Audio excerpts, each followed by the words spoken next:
여러분 안녕하십니까? 오늘 참으로 좋은 날입니다. 오늘도 예수님 안에서 행복한 그런 하루가 되시기를 바랍니다. 오늘 함께 나눌 하나님 말씀은 신명기 8장 5절과 6절의 말씀이 되겠습니다. 우리 함께 읽겠습니다. 너는 사람이 그 아들을 징계함 같이 네 하나님 여호와께서 너를 징계하시는 줄을 마음에 생각하고 내 하나님 여호와의 명령을 지켜 그의 길을 따라가며 그를 경외할지니라. 아멘. 모세는 가나안에 들어가기 전에 이스라엘 백성들에게 지난 광야의 생활을 돌아보면서 설교를 합니다. 설교를 하면서 지난 40여 년간의 그 광야 생활에 대하여 이스라엘 백성들에게 얘기를 해요. 하나님이 왜 그 험한 그 광야의 길을 걷게 하셨는가, 그 고난의 길을 걷게 하셨는가, 쉬운 길 놔두고 왜 이렇게 어려운 그런 고난을 겪게 하셨는가에 대한 이유를 설명하면서 오해하지 말라는 거예요. 하나님이 이 참 40년이라는 그 긴 세월 동안 그 광야의 길을 걷게 하신 그 고난의 길을 걷게 하신 데는 이유가 있다는 거예요. 그것은 사랑하기 때문에 그렇다라고 말씀하고 있습니다. 그러면서 부모가 참 아비가 아들을 참 사랑해서 징계하는 것처럼 하나님께서 이스라엘 백성들로 하여금 사랑하기 때문에 그 고난의 길, 그 험한 광야의 길을 가게 하셨다라고 이렇게 설명을 하고 있습니다. 하나님에 대한 오해를 하지 말라는 거예요. 하나님의 모든 역사는 사랑을 근거로 해서 하신다는 겁니다. 히브리서 12장에 분명히 말씀하고 있어요. 하나님은 사랑하는 자를 징계하는데 마치 아버지가 아들이 잘못했을 때 아들을 사랑하기 때문에 때론 이렇게 야단을 치는 것처럼 하나님도 바로 우리가 잘못된 길로 갔을 때 우리를 야단치시고 또 바른 길을 가도록 인도해 주신다는 겁니다. 그래서 지난 광야 이 40년의 세월은 참 고달프고 힘든 어려운 그런 길이었지만 하나님이 사랑하기 때문에 그렇다는 거예요. 만약에 하나님이 사랑하지 않은 자라면 바로 그렇게 하지 않았을 거라는 거예요. 마치 남의 자식을 야단치지 않습니다. 야단치지 못합니다. 다른 남의 자식이 잘못했을 때 야단을 칠 수가 없습니다. 왜? 내 자식이 아니니까 함부로 야단을 칠 수 없어요. 그러나 내 자식이 잘못했을 때는 사랑하기 때문에 야단을 치는 것입니다. 바로 하나님도 그러신 거라. 잠언 3장 12절에도 같은 말씀을 하고 있습니다. 여호와는 징계하시는데 사랑하는 자를 징계하신다는 거예요. 마치 아비가 아들을 잘못했을 때 책망하는 것처럼 징계하신다고 이렇게 말씀하고 있습니다. 하나님 우리가 이 험한 세상을 살아가면서 때론 참 힘들고 어려운 그런 과정을 거치게 하십니다.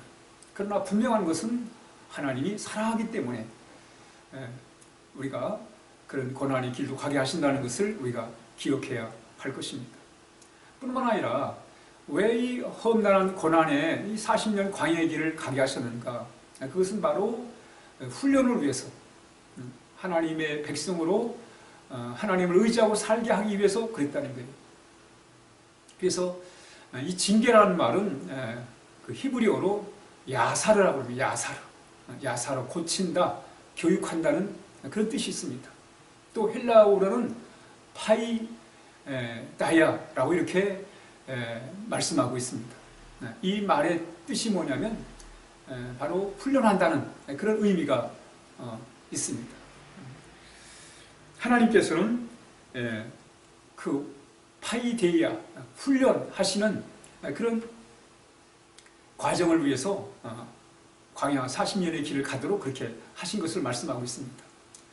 뭘 훈련하셨는가? 그 광야에서 물도 없고 먹을 것도 없는 그 광야에서 하나님 의지하고 살아가는 법을 하나님이 훈련하신 거라는 거예요.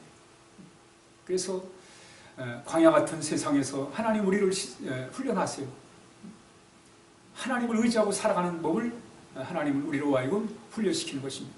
여러분, 우리가 하나님 의지하지 않고는 결국은 자신을 의지하든지 아니면 세상의 물질을 의지하든지 아니면 권력을 추구하든지 또 사람을 의지하든지 이런단 말이죠.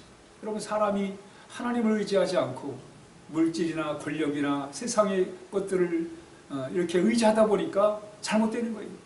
거기서 악이 생기고 거기서 인간이 죄악 가운데 거하게 되는 것입니다. 그러므로 우리는 하나님을 의지할 때 바로 우리 양심이 바로 설 수 있고 또 우리 사회가 하나님을 의지할 때 바르게 되는 거예요. 우리 사회가 좀 더 건강한 바른 사회가 되기 위해서는 이 광야 같은 세상에서 물질이나 의지하고 사람이나 의지하고 또는 이 권력이나 의지하고 이런 사람의 마음들이 부패하게 되고 또 세상이 무질서하게 되는 것입니다. 그러나 선하시고 의로우시고 거룩하신 하나님을 의지하고 살아갈 때, 하나님 앞에서 살아갈 때 우리 사회는 바로 건강한 사회가 될 수가 있는 것입니다. 그러면서 하나님께서 왜 광야의 길을 걸어가면서 어렵고 고단한 그런 힘든 여정을 가게 하셨는가? 신명기 8장 16절에 이렇게 말씀하십니다. 하나님이 그 광야의 고난의 길을 걷게 하신 것은 마침내 복을 주기 위해서입니다. 그렇습니다. 하나님의 모든 결론은 우리가 잘 되는, 우리에게 복을 주길 원하시는 거예요. 욥도 그 사실을 깨달았어요. 욥기 5장에 보면 욥이 하나님이 사랑하는 자에게 징계를 주시는데 그 징계가 복되다는 거예요. 하나님의 징계를 받는 자가 복이 있다는 거예요. 마침내 하나님은 우리로 하여금 그 험난한 그 어려움을 통해서 우리로 하여금 하나님의 큰 복을 얻도록 하시기 때문에 그렇다는 거예요. 하나님은 모든 것을 합력해서 선을 이루시게 하시는 분이십니다. 그러므로 우리는 하나님의 복을 받고 살아야 돼요. 여러분, 이 고난의 십자가, 그 고난의 십자가 속에는 바로 하나님의 복이 담겨 있습니다. 예수님이 지신 십자가 속에는 바로 하나님의 축복이 담겨 있는 거예요. 죄의 용서와 또 하나님의 무한한 사랑이 담겨 있고 우리는 그 속에서 거듭나게 되고 변화받고 행복한 삶을 살게 되는 것입니다. 우리는 주님의 십자가를 바라볼 때 그 속에 담긴 그 하나님의 사랑과 그 은혜를 통해서 우리가 거듭나고 그 변화를 통해서 우리는 행복한 삶을 살아갈 수가 있습니다. 오늘도 우리 주님의 십자가를 묵상하면서 그 속에서 우리의 삶이 변화되고 그 변화가 주는 행복한 그런 삶을 살아야 하겠습니다.